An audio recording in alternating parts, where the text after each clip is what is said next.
Solo my dear friends, welcome back to study Nota. तो यहाँ पे सेट नंबर 1 का सोल्यूशन आंसर की मैं यहाँ पे साइंस का क्लास 10 से लेके आया हूँ। आई होप कि अगर पेपर अच्छा गया होगा। यहाँ पे सेट नंबर 2 और 3 वाले भी पेपर को दे सकते हैं। मैंने इसका जो एमसीक्यू का एक्सप्लेनेशन है अच्छे से डाल रखा है अपने चैनल पे, उसको दे सकते हो। अगर सोशल साइंस का और मैथ का भी सोल्यूशन की आंसर की मैं लेके आऊँगा। आप मेरे चैनल को सब्सक्राइब करके रखे रहोगे तो उसका भी आपको फायदा मिलेगा। और स्टडी वीडियो भी मैं अपने चैनल पर डालता रहता हूँ, लास्ट मिनट टिप भी डालता रहता हूँ। आप अच्छे से फायदा उठा सकते हो। देखिए यहाँ पे इसका आंसर होगा जिसमें दिया था। आप सेट नंबर 2 और 3 वाले भी दे सकते हैं क्योंकि बहुत ढेर सारे क्वेश्चन 10 से 12 क्वेश्चन मैच करने वाले हैं। समय कॉमन थे, सेट 1 2 3 में कॉमन क्वेश्चन थे, तो उनका भी सोल्यूशन आपको मिल सकता है। तो देखिए यहाँ पे इसका पहले का ऑप्शन नंबर डी हो जाएगा जिसमें कैल्शियम ऑक्साइड वाले बात किया गया था। फिर यहाँ पे देखिए जूस ऑफ टर्मिनाइड वाले में टार्टेरिक एसिड हो जाएगा। फिर यहाँ पे दिया था कॉम्बिनेशन रिएक्शन का एग्जांपल, तो यहाँ पे बर्निंग ऑफ कोल हो जाएगा। फिर जो यहाँ पे ऑक्साइड वाला था HCl वाला Al2O3 वाला हो जाएगा। फिर यहाँ पे इस वाले में ए वाला ऑप्शन हो जाएगा, ए और बी जो आपका अलग प्रोडक्ट्स फॉर्म करेंगे, न्यू प्रोडक्ट्स। यहाँ पे आपका जो था रिएक्शन H2S वाला, वहाँ पे SC वाला ऑप्शन हो जाएगा। फिर यहाँ पे आपका मेल्टिंग पॉइंट और होमोलॉगस सीरीज से रिलेटेड जो था उसका ऑप्शन नंबर ए हो जाएगा। फिर यहाँ पे आपका हर्ट से रिलेटेड जो था उसमें आपका ऑप्शन नंबर बी हो जाएगा, मतलब सी हो जाएगा, बी एंड सी हो जाएगा यहाँ पे। फिर उसके बाद आपका जो पिट्यूटरी ग्लैंड वाला जो एक पार्ट नहीं है ह्यूमन बॉडी का पेयर में कौन सा ऐसा ग्लैंड था, तो पिट्यूटरी ग्लैंड हो जाएगा। फिर यहाँ पे ह्यूमन रेस्पिरेटरी सिस्टम से क्वेश्चन था, वो आपका यहाँ पे बी वाला ऑप्शन हो जाएगा। फिर यहाँ पे ए सेक्सुअल रिप्रोडक्शन का था, तो यहाँ पे आपका सी वाला जाएगा बडिंग। फिर यहाँ पे आपका जीन कॉम्बिनेशन वाला क्वेश्चन था, तो यहाँ पे ऑप्शन नंबर सी हो जाएगा। फिर यहाँ से आपका आई वाले से क्वेश्चन था, तो यहाँ पे ऑप्शन नंबर ए हो जाएगा, ए और बी। ठीक। फिर यहाँ पे आपका क्वेश्चन नंबर था मैक्सिमम रजिस्ट्रेशन ऑफ 1/5 ओम तक किसमें बन सकता है, 1 ओम से जो पैरेलल कॉम्बिनेशन में लगाएंगे तो बन जाएगा मेरा। ठीक। फिर यहाँ पे आपका था कि आईवी ग्राफ है, तो आईवी ग्राफ से यहाँ पे steeper the graph of the slope lesser the resistance, तो जितना ज़्यादा स्टीपर रहेगा R1 सबसे स्टीपर है तो इसका सबसे कम रहेगा, R3 का सबसे ज़्यादा रहेगा, तो ऑप्शन नंबर सी सही हो जाएगा। फिर यहाँ पे मैग्नेटिक फील्ड से स्ट्रेंथ कौन डिपेंड नहीं करता है, तो direction of the current flowing through it B वाला हो जाएगा। फिर यहाँ पे असेसर रीजन था, असेसर रीजन में यहाँ पे बी वाला हो जाएगा। दोनों सही है but R is not a correct explanation of A, तो बी हो जाएगा। यहाँ पे ए वाला था सही, बी वाला भी सही है, तो यहाँ पे ऑप्शन नंबर बी हो जाएगा। क्यों? क्योंकि इसका करेक्ट एक्सप्लेनेशन रीजन नहीं है असर्शन का। यहाँ पे 19th वाले में हो जाएगा आपका असर्शन भी सही है, रीजन भी सही है, तो यहाँ पे reason is the correct explanation of assertion, so A हो जाएगा। यहाँ पे पहला वाला गलत हो जाएगा। क्यों? क्योंकि यहाँ पे भैया magnitude of the electric current बढ़ाते हैं तो हमारा यहाँ पे मैग्नेटिक फील्ड ज़्यादा डिफ्लेक्शन करेगा, तो फॉल्स हो जाएगा पहला वाला गलत है, इस वजह से आपका डी वाला हो जाएगा ऑप्शन। फिर सेक्शन बी में आते हैं। सेक्शन बी मैंने उस वाले वीडियो में डिस्कस नहीं किया था, तो डिस्कस करते हैं। यहाँ पे देखिए no precipitation reaction can occur without exchange of ions between two reactants, ये आपका डबल डिस्प्लेसमेंट का हो गया। वहाँ से आपको लिखना था डबल डिस्प्लेसमेंट वाला, उसका एग्जाम्पल देख लीजिए, ये वाला आप दे देंगे आराम से, जिसमें BaSO4 Ba2 positive acid O negative से रिएक्ट करके व्हाइट प्रेसिपिटेट बनाता है। यहाँ पे इसका ये आयंस है ना, यहाँ पे दोनों का रिएक्शन होता है तो ये फॉर्म होता है मेरा, और Ba2 पॉजिटिव SO4 2 नेगेटिव बनता है आपका आयंस, और यहाँ पे व्हाइट प्रेसिपिटेट फॉर्म होता है। ठीक। तो यहाँ पे आप यहाँ पे डिफ्रेंशिएट करना था डिस्प्लेसमेंट और डबल डिस्प्लेसमेंट रिएक्शन के बीच में एक एग्जांपल देके, तो ये देखिए डबल डिस्प्लेसमेंट का रिएक्शन तो यही हो गया एग्जांपल, और फिर डिस्प्लेसमेंट रिएक्शन का एग्जांपल ये हो गया। ठीक ना। या फिर आपके क्वेश्चन नंबर में यहाँ पे देके रखा था, मैं दिखाता हूँ आपको।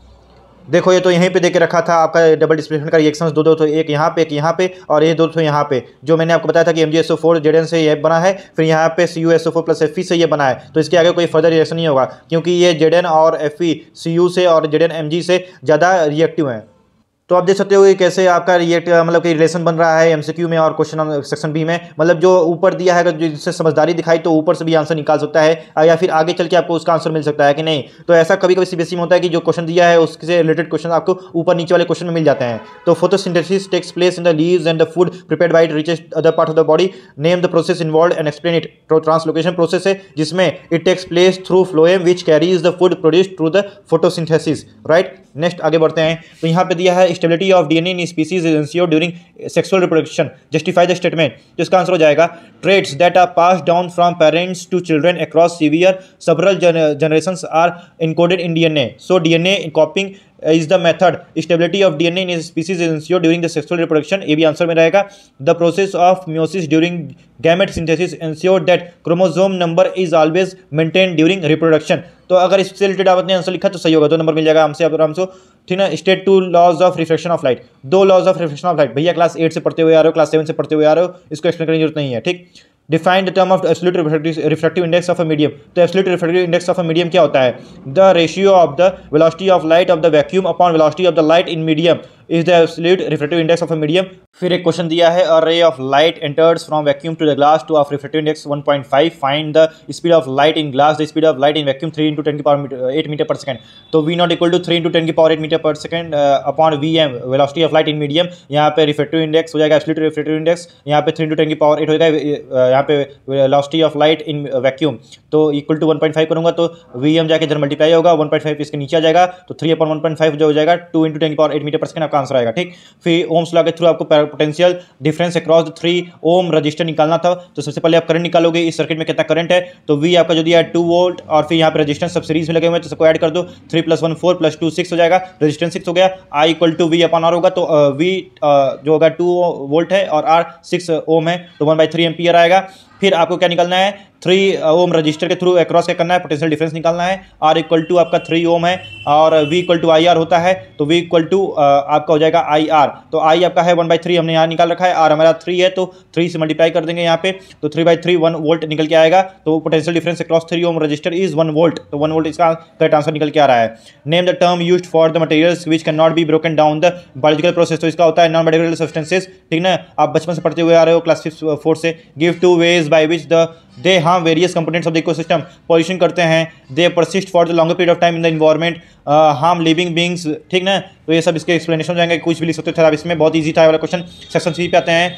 It is observe that the calcium on reaction with floats on water surface on it surface explain why it happens, ये किस लिए होता है, because bubbles of hydrogen gas which are form during the reaction stick to the surface of the calcium metal. इसका reaction देख लीजिए, Ca solid में है, H2O लिक्विड में है, प्लस CaOH2 ट्वाइस बनता है कैल्शियम हाइड्रोक्साइड, ये एक्विसियस में बनता है, प्लस H2 जो होता है वो निकल जाता है, मतलब इवोपरेट हो जाता है। फिर also write a balanced chemical reaction for the reaction that occurs, यहाँ पे मैंने लिख दिया, एक्सप्लेन भी कर दिया, what happens with the aqueous solution of the product of the reaction reacts with the carbon dioxide gas. तो Ca मतलब calcium hydroxide, CaOH whole twice जब रिएक्ट करता है CO2 के साथ तो क्या आता है, तो आपका बनता है कैल्शियम कार्बोनेट। देखिए उसका रिएक्शन भी पूछा था, बैलेंस रिएक्शन लिखने के लिए मैंने बैलेंस रिएक्शन लिख दिया है। ठीक है, अगर बैलेंस नहीं हो तो कर लीजिएगा।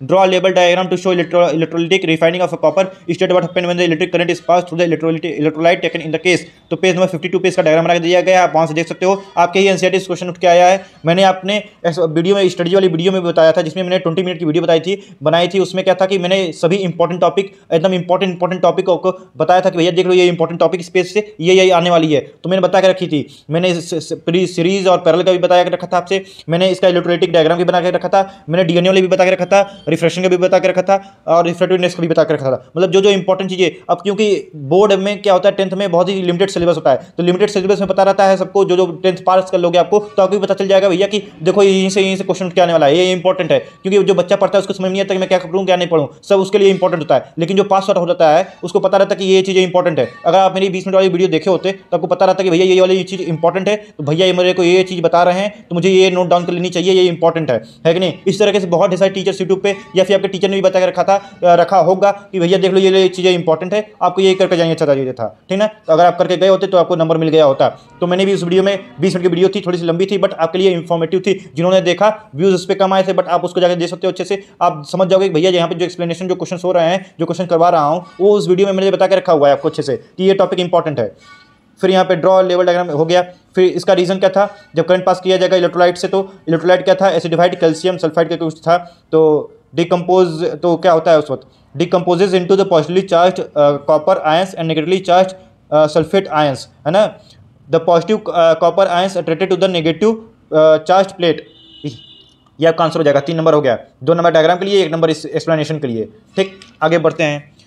Give reasons for the following, तो alveoli in lungs are richly supplied with the blood capillaries because show that exchange of gases can take place in higher composition, ज़्यादा हायर कंपोजिशन में आपका ऑक्सीजन का इंटेक्ट हो सके, इसलिए respiratory pigment in the blood takes up oxygen and not carbon dioxide because they carry oxygen to the blood and then circulate to different parts of the body and converts the deoxygenated blood to oxygenated blood, है कि नहीं।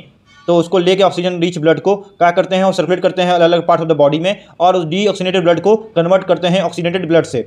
फिर during anaerobic respiration a 3 carbon molecule is formed as end product instead of CO2 in human beings. तो यहाँ पे आपका and product क्या रहता है, आपका एंड प्रोडक्ट यहाँ पे लैक्टिक एसिड रहता है। क्यों ऐसा लैक्टिक एसिड क्यों बनता है, because enough amount of oxygen present नहीं रहता है जो कि लैक्टिक एसिड को ऑक्सीडाइज कर सके फर्दर CO2 और वाटर में, है कि नहीं।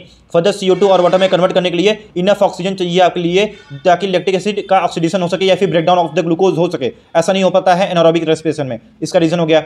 फिर name the movements that occur all along the gut in the digestive system, how do they help in digestion. अगर आपने रीडिंग किया है अच्छे से एलिमेंट्री कैनाल का, जिस पेज पे एलिमेंट्री कैनाल बना हुआ है, पेज नंबर 99 पे उस पर मिल जाएगा आपको। पेरिस्टाल्टिक मूवमेंट होता है भैया, पेरिस्टाल्टिक मूवमेंट की वजह से आपका डाइजेशन अच्छे से होता है, वहाँ पे आपका इसका आंसर अच्छे से मिल जाएगा। Where is the bile juice stored in the human body, liver में भैया। Least two roles of the juice, यहाँ पे acting of fats, they break down the enzymes of the fat, जो बड़े बड़े फैट ग्लोब्यूल्स होते हैं उसको स्मॉलर ग्लोब्यूल्स में तोड़ते हैं, ब्रेक डाउन करते हैं। एक्सक्रीशन फॉर बिलिरुबिन, है ना, बिलिरुबिन जो क्रिएट होता है because of the destruction of the red blood cells, उसकी वजह से। ये एनसीईआरटी में लिखा हुआ है, बट आपके टीचर ने आपको बताया होगा, अगर नहीं बताया होगा तो आपको जो साइड बुक से पढ़ते हो या फिर नोट्स में पढ़ते हो तो आपको मिल गया होता। Explain the events that take place once a sperm reaches the oviduct till it becomes a fetus. Write the role of the placenta in the pregnancy. ये भी आपका पेज नंबर 138 पे दिया है, एनसीईआरटी सुट के आया है। तो रोल ऑफ प्लेसेंटा क्या होता है, एक्सप्लेन कर दे रहा हूँ। The embryo gets nutrition from the placenta, है ना, जो भी आपका बेबी रहता है, एम्ब्रियो रहता है, उसको क्या करता है, जितना भी न्यूट्रिशन मिलता है, ऑक्सीजन हो गया या फिर आपको ब्लड सप्लाई हो गया या फिर न्यूट्रिशन हो जो भी हो गया, वो सब प्लेसेंटा थ्रू मिलता है। और जो भी वेस्ट क्रिएट करता है एम्ब्रियो, वो इसी थ्रू के बाहर निकल जाता है कि नहीं। फिर define the term power of accommodation of human eye, ये क्या होता है, it is the ability of the eye lens to focus by retina by adjusting the focal length, है ना, फोकल लेंथ को एडजस्ट करके अपने फोकस को नियर बाई ऑब्जेक्ट और फॉर अवे ऑब्जेक्ट पे फोकस करके एबिलिटी होती है आई लेंस की, उसी को power of accommodation of human eye कहते हैं, ठीक ना। Right the name of the part of the eye which plays a major role in the process of accommodation, and आपका आई लेंस हो जाएगा, आपका eye lens and ciliary muscles.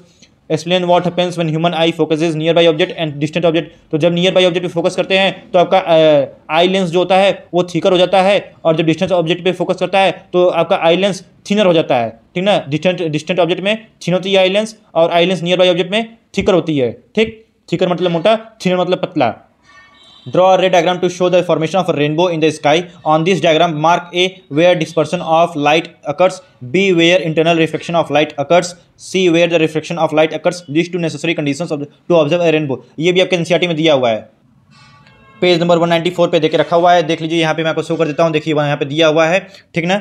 उसके बाद यहाँ पे list two necessary conditions to observe rainbow. The sun needs to be behind viewer and rain fog और water droplets must be in front of viewer. तो page number 223 पे यहाँ पे आपका क्वेश्चन नंबर 32 देकर रखा गया है, ये भी इजी था। देखिए क्या लिखा है, draw diagram to show the pattern of magnetic field lines on horizontal sheet of paper. तो आपका कुछ इस टाइप का बनता था, है ना, पेपर आपका शीट है और यहाँ बीच से आप मैग्नेटिक, यहाँ पे एक वायर पास कर रहे हो, फिर यहाँ पे मैग्नेटिक फील्ड बनेगा, यहाँ पे आपको सर्किट बनानी थी, है ना, सर्किट बना के फिर वापस से कनेक्ट करना था। तो क्या होगा यहाँ पे, वो आपको शो करना था। पेज नंबर 223 पे आपको मिल जाएगा, first page of the magnetic fields का चैप्टर का है, ठीक ना।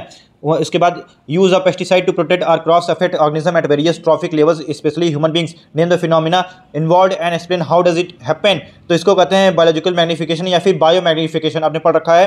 इसका मतलब होता है as human beings are on the top of the trophic level, जो भी कोई भी ट्रॉपिक लेवल होता है उसमें हम लोग ट्रायंगल शेप का बनता है trophic level, secondary, primary, tertiary, तो उसमें सबसे टॉप पे हम लोग रहते हैं, ठीक ना, एकदम टॉप पे हम ह्यूमन बींग्स रहते हैं। तो जो भी हम लोग चीज़ें खाते पीते हैं तो उसमें सबसे ज़्यादा हाईली केमिकल्स रहता है ना, सबसे ज़्यादा केमिकल्स उसी में रहते हैं, क्योंकि भाई नीचे से जब चीज़ें ऊपर जाती हैं तो धीरे धीरे धीरे इसमें केमिकल लेवल बढ़ते चले जाता है, और क्योंकि हम लोग सबसे टॉप पे रहते हैं तो maximum amount of chemicals are accumulated in our body, that is why we are affected, ठीक ना। तो जैसे जापानीज़ में एक क्योंकि बहुत ज़्यादा फिश खाते हैं, फिश जापानीज़ लोग, क्योंकि वो समुद्र के बीचों बीच है, मतलब समुद्र के आसपास समुद्र है, तो वहाँ के लोग क्या करते थे, फिश को खाते थे बहुत ज़्यादा। तो उनके फिश जो थी वो लेड कंज्यूम करने लगी थी, क्योंकि हम लोग क्या करते हैं समुद्र में लेक में पॉन्ड में हम लोग बहुत सारा कचरा फेंकते हैं, तो वो लेड बहुत ज़्यादा कंज्यूम करने लगी थी, क्या लेड कंज्यूम करने लगी थी। उसकी वजह से जापान में एक मीनामाटा, है ना, मीनामाटा करके डिजीज़ वहाँ पे फिश की वजह से फैल गई थी, जो फिश कंज्यूम करते थे, क्योंकि वहाँ पे समुद्र के इलाके के पास में है लोग, तो वहाँ के फिश ज़्यादा कंज्यूम करते हैं। जो भी कोस्टल एरियाज के पास आता है वो फिश बहुत ज़्यादा कंज्यूम करते हैं, वहाँ के मैक्सिमम लोग 90% लोग फिश कंज्यूम करते हैं, 98% लोग फिश कंज्यूम करते हैं। तो वहाँ पे जापान में लेड कंज्यूम करती थी फिश, और फिश को ह्यूमन खाते थे, जिसकी वजह से मीनामाटा डिजीज फैल गई। तो सोच सकते हो क्या हो सकता है।